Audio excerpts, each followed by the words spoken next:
Welcome to the White House. One of the best things about my job is sometimes I get introduced by my wife, who I love dearly. Today we continue a tradition that is as old as our nation itself, setting aside a day in which Americans are encouraged to pray for their neighbors, and pray for our nation.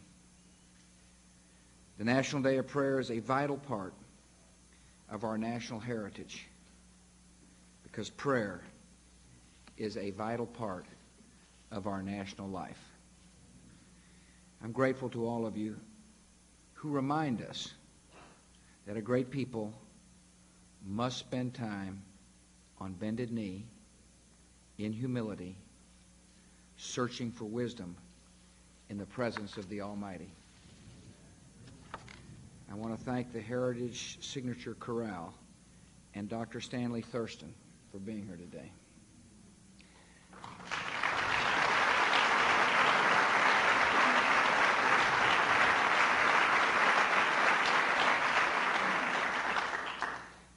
I want to thank Amy Burton, soloist, New York City Opera.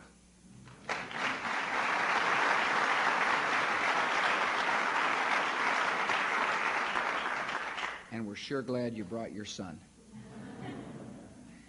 I want to thank Shirley Dobson, who's the chair of the National Day of Prayer Task Force. Thank you for your leadership, Shirley.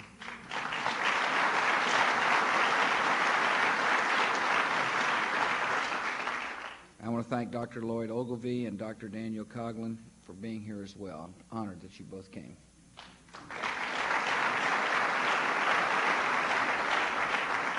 And Lloyd, thank you and Shirley for your beautiful comments. Really meant a lot.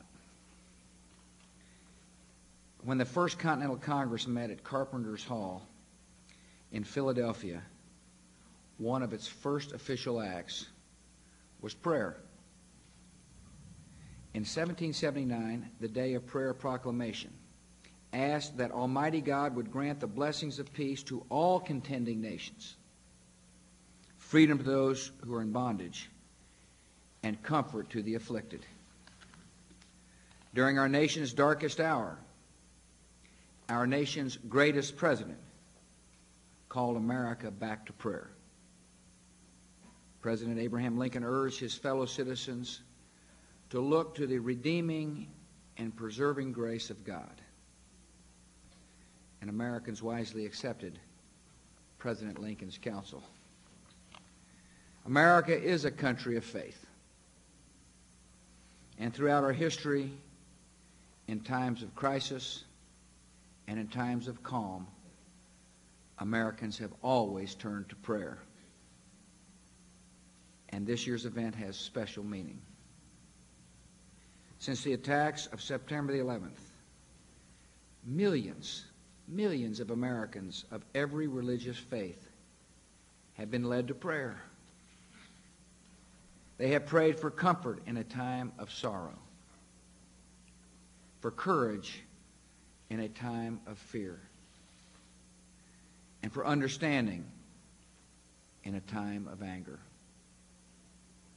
They have prayed for wisdom in the midst of war and for strength on the journey ahead. These prayers have been made in private homes and in houses of worship, alone and with others, in moments of doubt and in times of thanksgiving. These prayers have been heartfelt, and they have made a tremendous difference. Prayer for others is a generous act. It sweeps away bitterness and heals old wounds. Prayer leads to greater humility and a more grateful spirit. It strengthens our commitment to things that last and things that matter. It deepens our love for one another.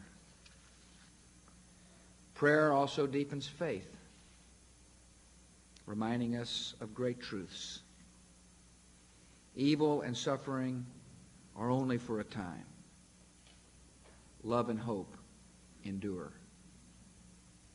Even in the world's most bitter conflicts, prayer reminds us of God's love and grace, His mercy and faithfulness, the hope He provides, and the peace He promises.